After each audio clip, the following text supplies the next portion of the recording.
एक बूढ़े गिद्ध ने बताया कि ये 4 बातें आपको बड़ी से बड़ी मुसीबत से बचा सकती है। दर्शक बंधुओं, प्राचीन समय की बात है। किसी राजा के राज्य में नगर से बाहर एक कसाई रहता था। वहीं उसका बूचड़ खाना था। वह रोजाना जानवरों को काटकर उनका मांस बाजार में बेचा करता था।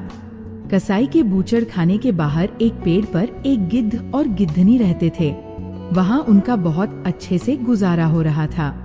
उन्हें वहाँ पेट भरने के लिए पर्याप्त मात्रा में भोजन मिल जाया करता था। गिद्ध और गिद्ध की पत्नी कभी वो स्थान छोड़कर अन्यत्र नहीं जाते थे। एक दिन गिद्ध की स्त्री कहती है, स्वामी, आज ठंड बहुत अधिक पड़ रही है। रात काटना बड़ा मुश्किल हो रहा है। कोई ऐसी कहानी सुनाओ जिससे हमें कुछ ज्ञान मिले और हमारी रात आराम से कट जाए। अपनी पत्नी की ऐसी बात सुनकर गिद्ध कहता है, हे प्रिय, आज मैं तुम्हें आंखों देखी एक ऐसी कहानी सुनाऊंगा जो बहुत ही ज्ञानवर्धक और प्रेरणादायक है। इस कहानी में बताई गई 4 बातों को अगर मनुष्य अपने जीवन में धारण कर लेता है तो निश्चित मानिए वह कभी संकट में नहीं पड़ेगा, और यदि कभी संकट में पड़ भी जाएगा तो संकट से अति शीघ्र निकल भी जाएगा। ये कहानी बड़ी ही रोचक और जीवन में सीख देने वाली है। जरा ध्यान देकर सुनना। गिद्ध कहता है, हे गिद्धनी, ये उस समय की बात है जब मेरा तुमसे विवाह नहीं हुआ था। इस पेड़ पर मैं अकेला ही रहता था और मेरे कुछ और साथीगण रहते थे। तब यह कहानी मैंने यहाँ के राजा से सुनी थी और अपनी आंखों से देखी भी थी। वही कहानी मैं तुम्हें सुनाता हूँ। मनुष्य की किस्मत कैसे बदलती है, ये तुम्हें इस कहानी से जानने को मिल जाएगा। किसी नगर में उत्तम नाम का एक व्यक्ति रहता था। एक दिन कुछ काम के सिलसिले में उसका अपने पिता से झगड़ा हो जाता है। उत्तम के पिता ने उसे 4 सोने की अशर्फियाँ दी और कहा, जाओ, घर में सारे दिन पड़े रहते हो, ये अशर्फियाँ ले जाओ और बाहर जाकर कुछ व्यापार करके धन कमा कर लाना। उत्तम ने भी अशर्फियाँ अपने पिता से ले ली और शाम के समय व्यापार करने के लिए परदेश को रवाना हो गया। सोचता जा रहा था कि इन 4 अशर्फियों से वह कोई छोटा मोटा व्यापार कर लेगा और खूब सारा धन कमाकर अपने पिता को दिखाएगा। यही उम्मीद लेकर वो चलता चला जा रहा था। रास्ते में उसकी भेंट एक साधु से होती है। साधु भी अपनी गंतव्य की ओर जा रहा था। उत्तम ने सोचा कि क्यों न साधु से कुछ परिचय किया जाए। बातचीत करते हुए जब चलेंगे तो हमारा सफर आराम से कट जाएगा। यही सोचकर उत्तम साधु बाबा के पास जाता है और उन्हें प्रणाम करता है। साधु बाबा ने उसे आशीर्वचन दिया और पूछा, बेटा, तुम कहाँ जा रहे हो?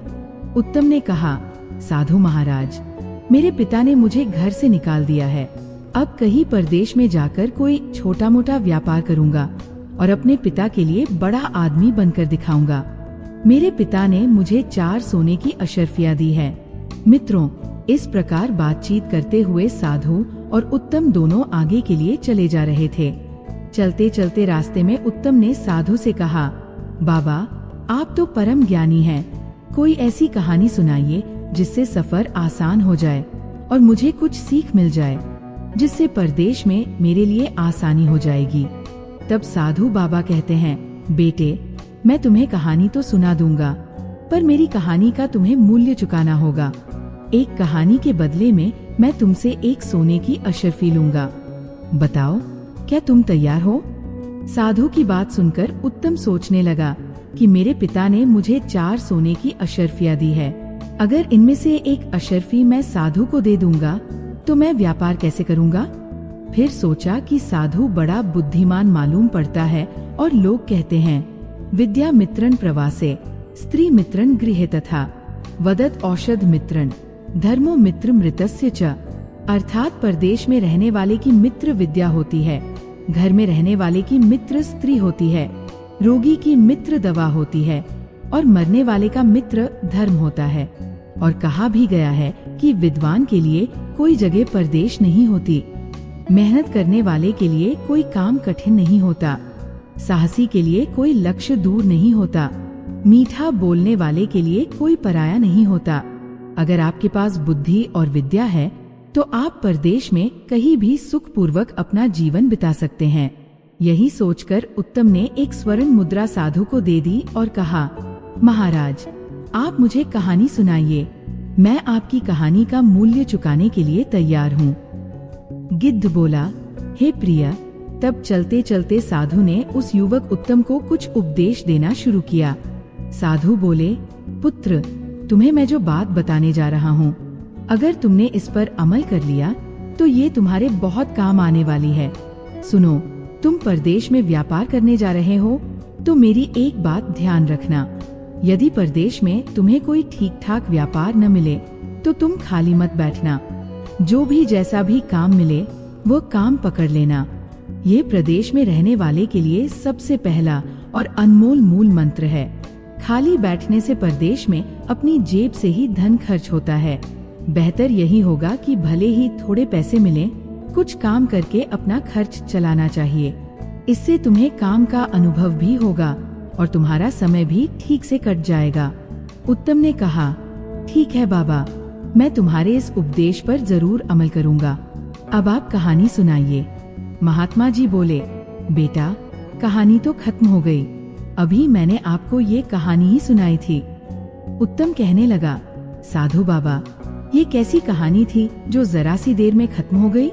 ये तो आपने मुझे सिर्फ उपदेश दिया है, मुझे कोई कहानी सुनाइए ना। साधु ने कहा, अगर तुम दूसरी कहानी सुनना चाहते हो तो एक स्वर्ण मुद्रा तुम्हें और देनी पड़ेगी, तभी मैं तुम्हें दूसरी कहानी सुनाऊंगा। मित्रों, उत्तम ने कुछ सोच विचार करने के बाद एक स्वर्ण मुद्रा साधु के हाथ पर रख दी और कहा, बाबा, अब मुझे कहानी सुनाइए। साधु महाराज ने कहा, ठीक है, अब मैं तुम्हें दूसरी कहानी सुनाता हूँ। ध्यान देकर सुनो। परदेश में रहकर बेटा, किसी दूसरे की वस्तु पर छल, कपट या प्रपंच से अपना अधिकार मत करना। दूसरे की वस्तु को हमेशा मिट्टी के समान समझकर चलना। कभी किसी चीज पर नियत खराब मत करना। उत्तम ने कहा, ठीक है बाबा, मैं ऐसा ही करूँगा। अब आगे सुनाइए। साधु कहने लगा, बेटा, कहानी तो खत्म हो गई, इतनी ही कहानी थी। उत्तम ने कहा, अरे ये क्या? ये तो आपने सिर्फ मुझे उपदेश दिया है, बस इतने से उपदेश के लिए आपने मुझसे एक स्वर्ण मुद्रा ले ली। साधु ने कहा, बेटा, ज्ञान की कोई कीमत नहीं होती, ज्ञान तो अनमोल होता है। ज्ञान की कीमत तब पता चलती है जब मनुष्य विपत्ति में पड़ता है और वही ज्ञान उसे विपत्ति से उबार ले जाता है।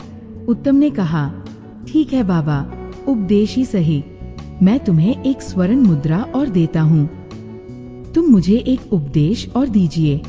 इतना कहकर उत्तम ने एक स्वर्ण मुद्रा साधु के हाथ पर रख दी। साधु ने तीसरी बात उत्तम को बताई, बेटा, जीवन में कभी किसी का गुप्त भेद पता चल जाए तो उस भेद को कभी तीसरे व्यक्ति से मत कहना, ये सबसे अनमोल सीख है। साधु के तीसरे उपदेश को भी उत्तम ने अपनी गांठ में बांध लिया।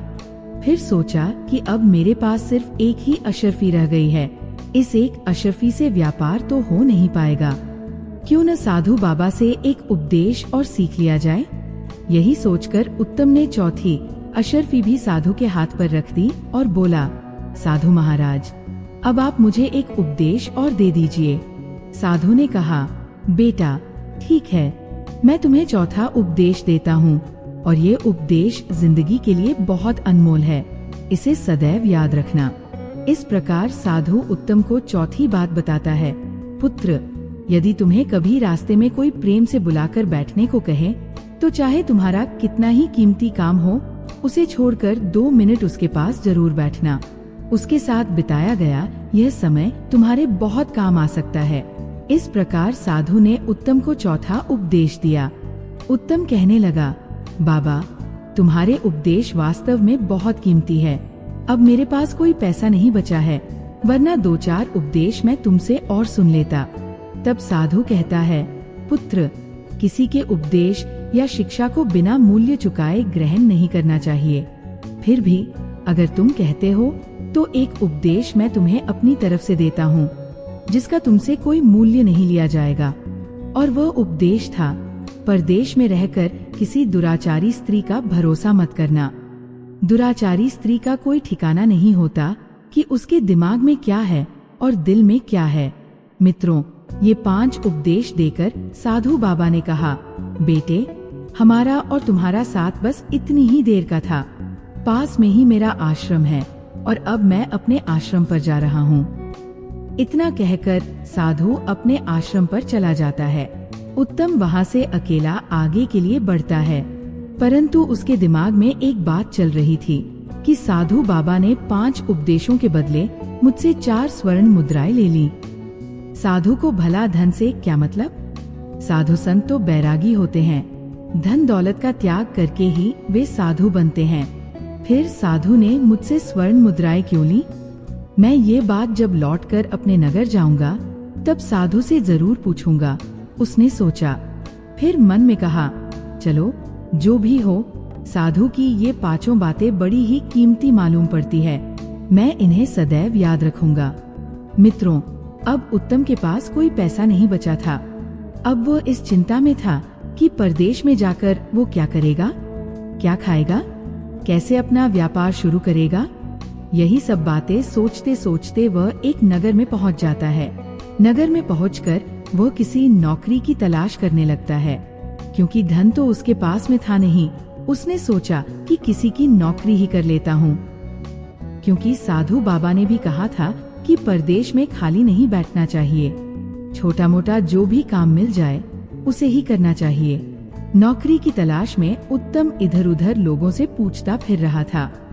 तभी उसकी भेंट एक राजा के नौकर से होती है, जो राजा के अस्तबल का नौकर था। उसका नाम था अनंगपाल।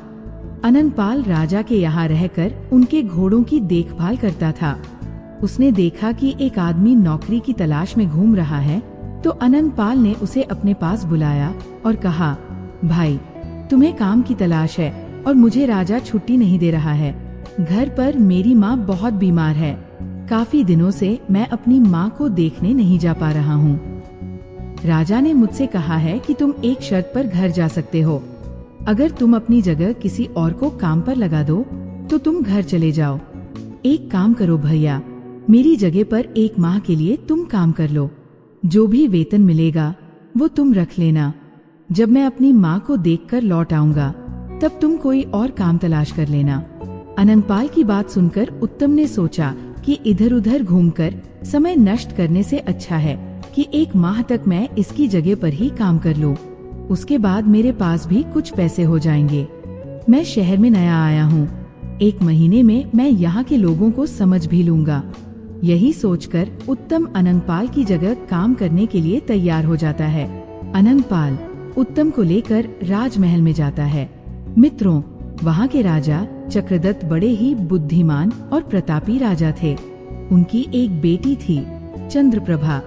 चंद्रप्रभा बहुत ही सुंदर थी और अभी अभी ही उसने जवानी की पहली सीढ़ी पर कदम रखा था। राजा अपनी पुत्री से बहुत प्यार करता था, क्योंकि चंद्रप्रभा उनकी इकलौती बेटी थी। मित्रों, राजा को घोड़ा पालने और घुड़सवारी करने का बड़ा शौक था। एक से बढ़कर एक अच्छी नस्ल वाले हजारों घोड़े उसके यहाँ पले हुए थे। उन घोड़ों की देखभाल के लिए राजा ने कई नौकर लगा रखे थे। उन्हीं में से एक अनंगपाल था। प्रत्येक नौकर के हिस्से में 2-2 घोड़े थे। उन्हें खिलाने पिलाने के लिए राजा बराबर राशन, दाना और घास देता था। इधर मित्रों, उत्तम को लेकर अनंगपाल राजा के पास पहुंचता है और हाथ जोड़कर कहता है, महाराज, मैं कुछ दिनों के लिए अपनी बीमार माँ को देखने गांव जा रहा हूँ। जब तक मैं लौटकर नहीं आता तब तक मेरे स्थान पर ये व्यक्ति काम करेगा। इसका नाम उत्तम है और ये बड़ा मेहनती और ईमानदार व्यक्ति है। मुझे आपकी आज्ञा चाहिए।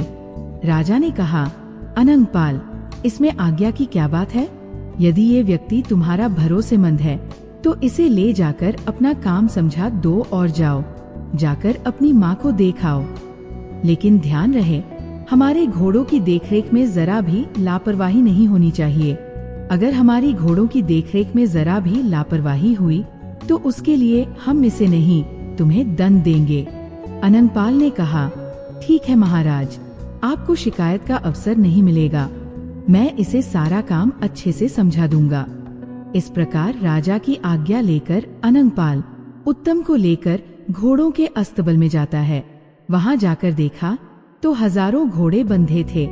अनंगपाल ने उत्तम से कहा, देखो उत्तम, मेरे हिस्से में राजा ने 10 घोड़े दिए हैं। तुम्हें 10 घोड़ों की देखभाल करनी है, उन्हें दाना खिलाना है और उनकी मालिश करनी है। उत्तम ने कहा, ठीक है मित्र, मैं ये काम बड़ी ईमानदारी और पूरी निष्ठा के साथ करूँगा। उसके बाद अनंगपाल उत्तम को अपना कमरा दिखाता है और कहता है, आज से तुम इसी कमरे में रहोगे। इस प्रकार अनंगपाल उत्तम को जिम्मेदारी सौंपकर अपने नगर के लिए चला जाता है। इधर घोड़ों की देखभाल के लिए उत्तम अपने काम में लग जाता है। उत्तम रोजाना घोड़ों की मालिश करता था, उन्हें नहलाता धुलाता था, उसके बाद उन्हें दाना खिलाता था। मित्रों, राजा के यहाँ से प्रत्येक नौकर के लिए घोड़ों को खिलाने के लिए 20 किलो चना दिया जाता था। उत्तम ने उन चनों को एक पोटली में बांधा और अपने अस्वल में जाकर पानी में भिगोकर उन्हें कूट पीस कर अपने घोड़ों को खाने के लिए डाल दिया। जब वह अपने काम से फ्री हो गया तो उसने सोचा कि क्यों न बाकी नौकरों के साथ बैठकर कुछ बातचीत कर ली जाए। यही सोचकर उत्तम उन नौकरों के पास जाकर बैठ जाता है जो राजा के अन्य घोड़ों की देखभाल करते थे। उसने देखा कि सारे नौकर इकट्ठे होकर एक कमरे में बैठकर शराब पी रहे थे और उनके घोड़े अभी भी भूखे बंधे थे। उत्तम कहने लगा, अरे भाई, तुमने अभी तक अपने घोड़ों को दाना घास नहीं डाला, शराब पीने में लगे हो। उन सभी नौकरों ने कहा, अरे भाई, बिना अपना काम खत्म किए हम कभी नशा पानी नहीं करते हैं। हम सब अपने अपने घोड़ों को खुराक डाल चुके हैं, उसके बाद ही यहाँ बैठकर शराब पीने आए हैं। उत्तम ने देखा कि राजा के यहाँ से घोड़ों के लिए जो चने मिले थे वे अभी भी उन नौकरों के पास में रखे थे। उत्तम ने कहा, अरे भाई, क्यों झूठ बोल रहे हो?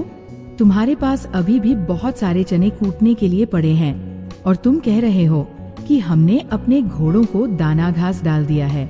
उन्होंने जवाब दिया, भैया, हमारे पास जो चने रखे हैं ये चने घोड़ों को खिलाने के लिए नहीं हैं। इनको तो हम बाजार में बेचकर अपनी शराब का इंतजाम करते हैं। उत्तम ने पूछा, फिर घोड़ों को क्या खिलाते हो? जवाब मिला, राजा हमें 20 किलो चना देता है, हम 5 किलो चना घोड़ों को खिला देते हैं और बाकी के चने बेचकर अपना नशा पानी का इंतजाम करते हैं। नौकरों का ये बर्ताव उत्तम को अच्छा नहीं लगा। वह सोचने लगा, ये तो राजा के साथ और इन निर्दोष जानवरों के साथ धोखा है। तुम सब अपना पेट भरने और नशा करने के लिए इन घोड़ों को भूखा रखते हो। वे सब नौकर कहने लगे, देखो भाई, पेट भरने के लिए ये सब करना पड़ता है। राजा से मिलने वाले वेतन से हमारा ठीक से गुजारा नहीं हो पाता है, फिर धन से किसका पेट भरा है? तुम भी ऐसा किया करो। तुम्हें कौन रोकता है? तुम्हारे लिए अनंगपाल ने यहाँ रखा है, इसलिए हमने ये बात तुम्हें बता दी। तुम ये बात किसी और से मत कहना, वरना तुम्हारे साथ अच्छा नहीं होगा। मित्रों, उत्तम उन सब की बातें सुनकर चुपचाप अपने कमरे में लौट आया। वो सोचने लगा, वे लोग ठीक कहते हैं, कल से मैं भी ऐसा ही करूँगा। बेईमानी करके मैं भी खूब सारा पैसा इकट्ठा कर लूँगा। मुझे यहाँ सिर्फ 1 महीना ही तो रहना है। अनंगपाल के आते ही वह मुझसे ये काम छीन लेगा। तब तक मैं कुछ पैसे कमा लूँगा, उसके बाद मैं कोई व्यापार कर लूँगा। मित्रों, अपनी चारपाई पर लेटे लेटे उत्तम ऐसा सोच रहा था। तभी उसे साधु की दूसरी बात याद आ गई। किसी दूसरे के धन पर छल, प्रपंच और कपट से अपना अधिकार नहीं करना चाहिए। दूसरे का धन और वस्तु मिट्टी के समान समझनी चाहिए। उसके ऊपर कभी अपनी नीयत खराब नहीं करनी चाहिए। ये बात याद आते ही उत्तम के विचार बदल गए। वो सोचने लगा, मैं भूखा रह लूँगा, लेकिन ये पाप का धन कभी नहीं खाऊंगा। मित्रों, उसी दिन से उत्तम बड़ी ईमानदारी के साथ अपने घोड़ों को खिलाने लगा और हर समय उनकी देखभाल करने लगा। 1 महीने के अंदर उत्तम के 10 घोड़े एकदम हष्ट पुष्ट और तंदुरुस्त दिखने लगे, जबकि बाकी के नौकर दाने की चोरी करते थे और घोड़ों को कम खिलाते थे। इसलिए उनके घोड़े कमजोर होते चले गए। एक दिन दरबार में राजा ने अपने मंत्री से कहा, मंत्री जी, बहुत दिन हो गए हैं, मैंने अपने घोड़ों की दौड़ नहीं देखी है। आप नौकरों को सूचित कर दें कि वे सब अपने घोड़ों को लेकर मैदान में आ जाएं। कल मैं घोड़ों की दौड़ की प्रतियोगिता रखूंगा। राजा ने जैसे कहा था, मंत्री ने वैसा ही नौकरों को आदेश दे दिया। अस्तबल के सभी नौकर घोड़ों को अच्छी तरह से नहला धुलाकर, खूब सजाकर अपने अपने घोड़े लेकर खाली मैदान में पहुंच गए। राजा साहब ने जब घोड़ों पर दृष्टि डाली तो देखा कि सारे घोड़े कमजोर थे, बिल्कुल मरियल से। लेकिन उत्तम के 10 घोड़े बड़े ही हष्ट-पुष्ट और सुडौल थे। वे दौड़ने के लिए फुरफुरा रहे थे। ये देखकर राजा को क्रोध आ गया। उन्होंने अपने मंत्री से कहा, मंत्री जी, हमारे सारे घोड़े पहले बड़े ही स्वस्थ थे, लेकिन अब मैं मात्र 10 घोड़े स्वस्थ देख रहा हूँ। बाकी के सब घोड़े बहुत कमजोर हो गए हैं। ये इतने कमजोर कैसे हो गए? क्या नौकर इन्हें खिलाते पिलाते नहीं हैं? मुझे तो ऐसा लगता है कि नौकरों ने इन्हें खिलाने में लापरवाही की है। तब राजा ने उत्तम के पास जाकर उसके घोड़े देखे। घोड़े एकदम स्वस्थ और फुर्तीले थे। उन घोड़ों को देखकर राजा बड़ा प्रसन्न हुआ। अगले दिन राजा ने उत्तम को दरबार में बुलाया और पूछा, तुम वही हो जिसे अनंगपाल ने अपने स्थान पर रखा है? उत्तम ने जवाब दिया, हाँ महाराज, मैं वही हूँ। राजा ने पूछा, तुम्हारे घोड़े एकदम हष्ट-पुष्ट हैं, लेकिन बाकी के घोड़े इतने कमजोर क्यों हैं, जबकि मैं घोड़ों की खाद सामग्री बराबर मात्रा में भिजवाता हूँ? यही जानने के लिए मैंने तुम्हें यहाँ बुलाया है। राजा के पूछने पर उत्तम ने कहा, महाराज, मैं इस बात का रहस्य तो आपको बता दूंगा, लेकिन ये बात मैं तभी बताऊंगा जब अस्तबल के बाकी नौकर यहाँ मौजूद होंगे। राजा ने आदेश देकर फौरन सारे नौकरों को अपने दरबार में बुला लिया। तब राजा ने उत्तम से पूछा, अब बताओ, बाकी घोड़ों के कमजोर होने के पीछे क्या कारण है? उत्तम ने कहा, महाराज, आपके बाकी नौकर बड़े बेईमान, लालची और नशेड़ी है। आप घोड़ों के लिए रोजाना 20 किलो चना देते हैं, लेकिन ये केवल 5 किलो चना घोड़ों को खिलाते हैं। बाकी के 15 किलो चने ये बाजार में बेचकर शराब खरीद लाते हैं। घोड़ों को पर्याप्त मात्रा में दाना न मिलने से वे कमजोर हो गए हैं, लेकिन मैंने बड़ी ईमानदारी से आपका दिया हुआ राशन घोड़ों को खिलाया है, इसलिए मेरे घोड़े तंदुरुस्त हैं। इतनी बात सुनते ही राजा आगबूला हो जाता है और नौकरों पर बिगड़कर बोला, हरामखोरो, हम तुम्हें इसी बात की तनख्वाह देते हैं कि तुम आराम से घोड़ों का दाना भी खा जाओ। सारे नौकर नीचे गर्दन डालकर चुपचाप खड़े हो गए और डर के मारे थर-थर कांपने लगे। वे कहने लगे, महाराज, हमें क्षमा कर दो, हमसे बड़ी गलती हो गई है, अब हम दोबारा ऐसा नहीं करेंगे। राजा ने कहा, नहीं, मैं तुम सबकी गर्दन तलवार से अभी उड़ा दूंगा। तुमने हमारे साथ धोखा किया है। राजा को अत्यंत क्रोध में देखकर उत्तम कहने लगा, महाराज, इस बार इन्हें आप क्षमा कर दीजिए। मैं उम्मीद करता हूँ कि अब ये दोबारा गलती नहीं करेंगे। उत्तम के कहने पर राजा ने उन्हें चेतावनी देकर छोड़ दिया। मित्रों, उत्तम की ईमानदारी को देखते हुए राजा ने उत्तम को शाबाशी दी और उसे अस्तबल का मुख्य निरीक्षक के रूप में नियुक्त कर दिया। उन्होंने कहा, आज से तुम्हारा काम इतना है कि तुम इन सब पर नजर रखोगे। अगर कोई घोड़े का दाना चोरी करता है तो उसकी खबर तत्काल हमें मिलनी चाहिए। इस काम के लिए हम तुम्हें हर महीने 10,000 रुपया देंगे। राजा ने सख्त निर्देश देकर उन सभी नौकरों को छोड़ दिया और उत्तम को उन पर दृष्टि रखने के लिए नियुक्त कर दिया। राजा अपनी उंगली में एक हीरे की अंगूठी पहने था।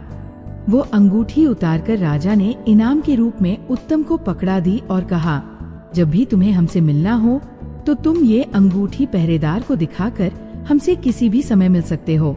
अस्तबल में पहुंचकर उत्तम ने सभी नौकरों को समझाया, देखो, इस बार तो मैंने तुम्हें बचा दिया, लेकिन अगर दोबारा तुम्हारी गलती पकड़ी गई तो राजा साहब तुम्हें जिंदगी भर के लिए जेल में डाल देंगे। इसलिए ईमानदारी से अपना काम करो। मित्रों, उसी दिन से सारे नौकर ईमानदारी से घोड़ों को खिलाने पिलाने लगे। फिर उन्होंने कभी भी बेईमानी नहीं की। सारे घोड़े फिर से स्वस्थ हो गए। इधर 1 माह का समय बीत चुका था। उधर अनंगपाल अपनी माँ से मिलकर अपनी नौकरी पर लौटता है। जैसे ही अनंगपाल घोड़ों के अस्तबल में पहुंचता है तो सारे नौकरों ने उसे घेर कर उत्तम की करतूत अनंगपाल को बताई। हमारी चोरी उत्तम ने राजा को पकड़ा दी और राजा ने उसे अस्तबल का मुख्य निरीक्षक बना दिया है। अनंगपाल ने कहा, तुम लोग चिंता ना करो, मैं वापस आ गया हूँ। अब तो उसे यहाँ से जाना ही पड़ेगा। नौकरों ने कहा, नहीं भाई, वो यहाँ से नहीं जाएगा, क्योंकि राजा ने उसे हम सबकी देखभाल करने के लिए नौकरी पर रख लिया है। मित्रों, उसके बाद अनंगपाल उत्तम के पास जाता है। उस समय उत्तम कमरे में लेटा हुआ था। अनंगपाल को देखकर उत्तम एकदम खुश हो जाता है और कहता है, मित्र, तुम आ गए। तुम्हें देखकर मुझे बड़ी खुशी हुई। अनंगपाल उत्तम के पास बैठ जाता है। उसके बाद उत्तम उसे वहाँ घटी घटना के बारे में बताता है। अनंगपाल कहने लगा, तुमसे पहले ही मुझे इस बात का पता लग चुका है। इसके बाद दोनों साथ साथ बैठकर भोजन करते हैं और भोजन करने के बाद अपने अपने बिस्तर पर लेट जाते हैं। अनंगपाल मन ही मन उत्तम से बहुत जल रहा था, क्योंकि राजा ने उसे उससे भी बड़े पद पर नौकरी दे दी थी और उसने नौकरों की चोरी राजा को पकड़ाई थी। इसलिए अनंगपाल उससे जलने लगा था।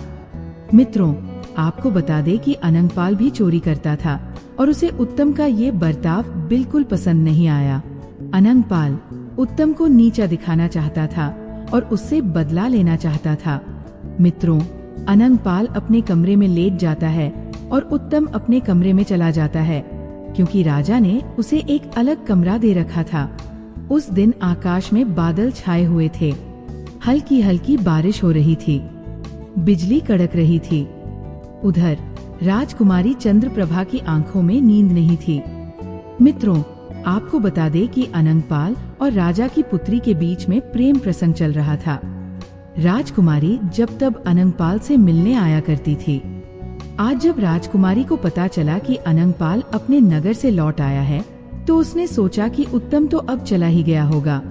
राजकुमारी रात में उठकर अपने महल की छत पर टहल रही थी।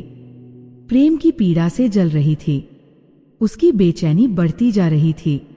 वह अपने प्रेमी अनंगपाल से मिलने के लिए उसके कमरे में जाती है। संयोग से उसी समय उत्तम किसी काम से उधर ही घूमने आता है।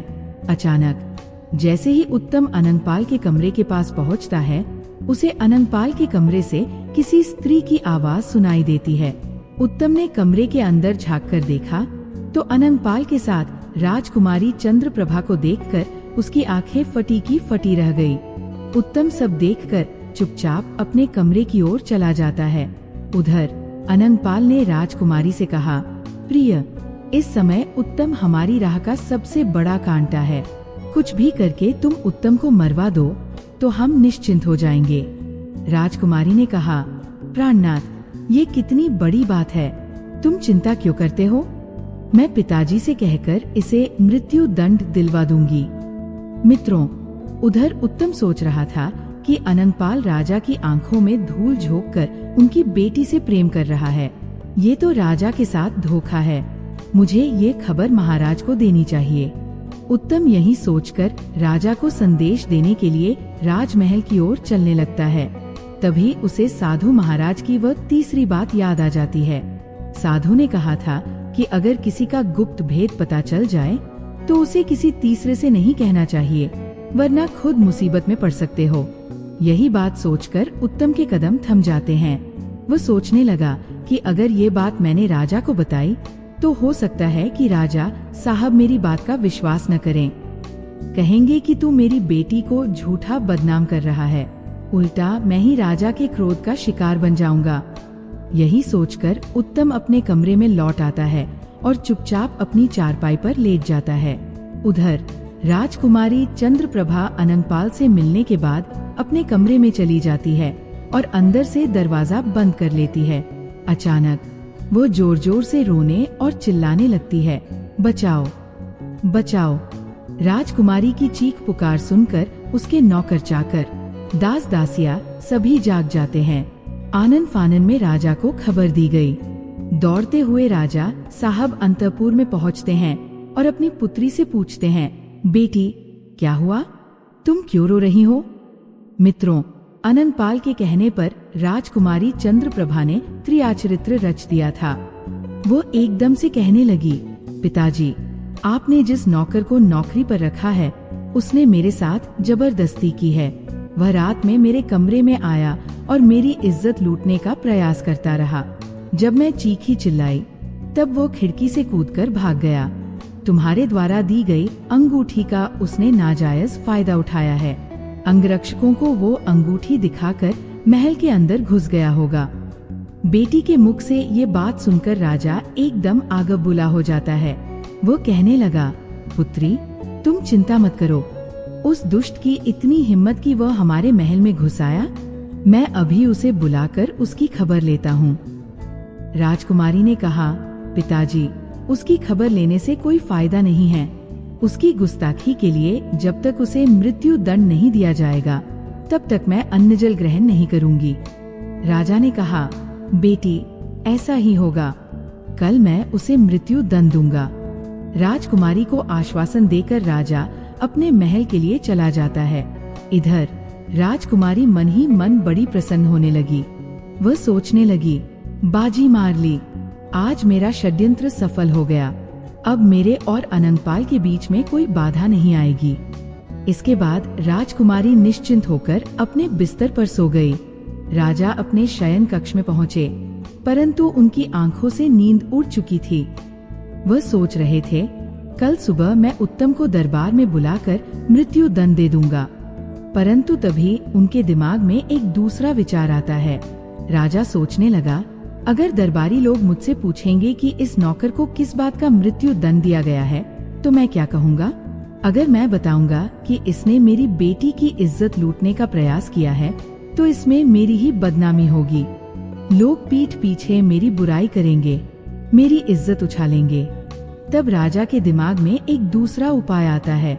उसने सोचा, मैं इसे कानून के तहत तो सजा नहीं दे सकता, लेकिन मैं इसे किसी और के हाथों चुपचाप मरवा दूंगा।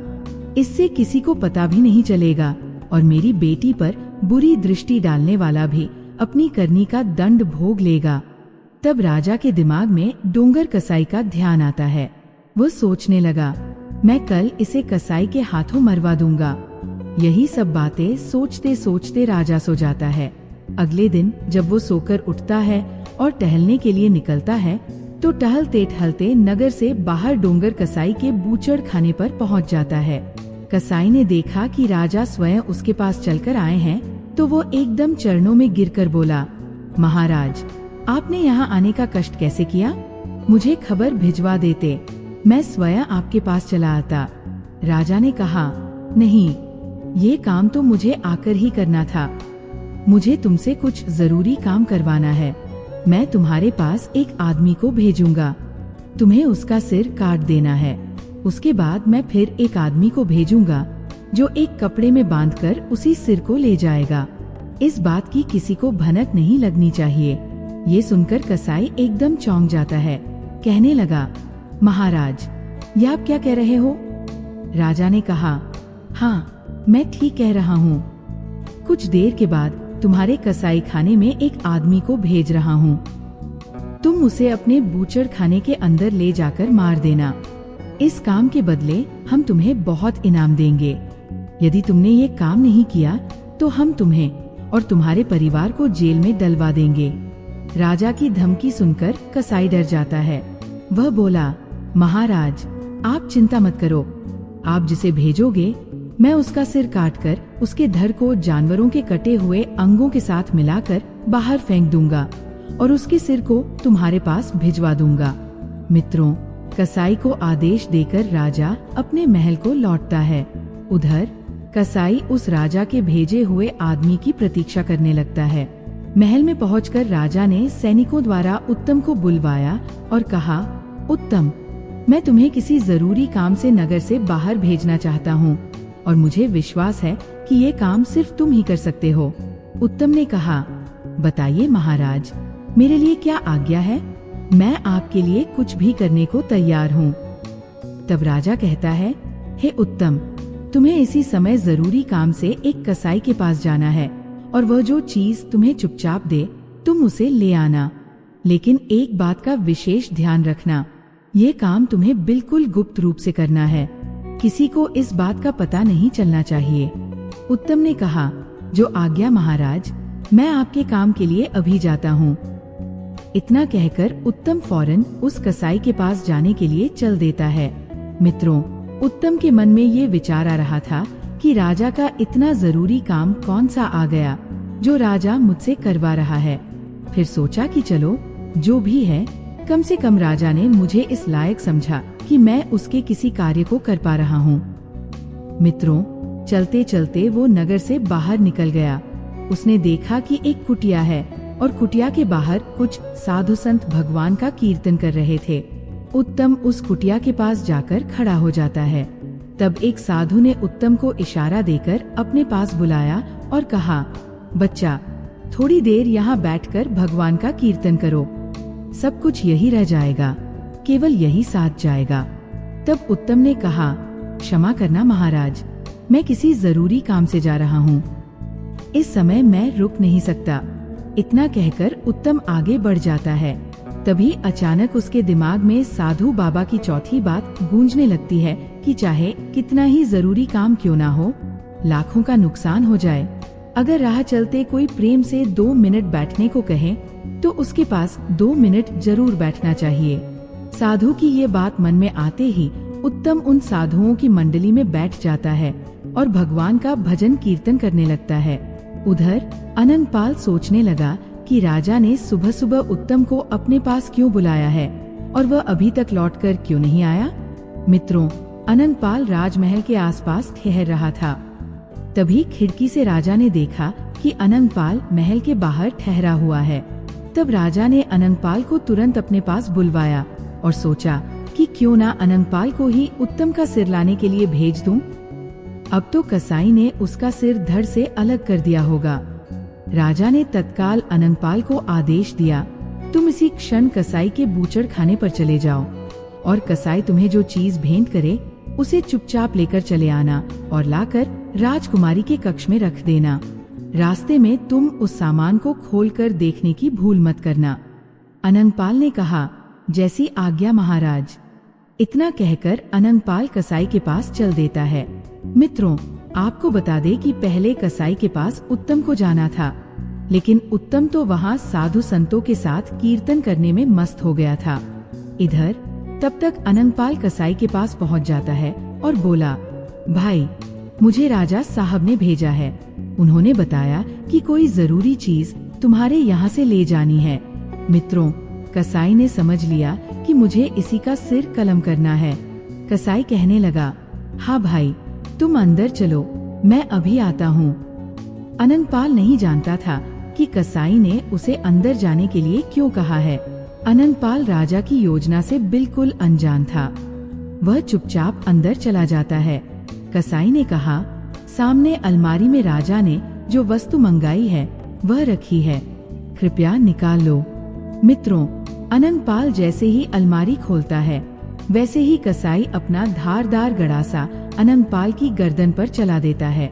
अनंगपाल की गर्दन धड़ से कटकर अलग जा गिरी। कसाई ने उसे एक पोटली में बांधा और रख दिया।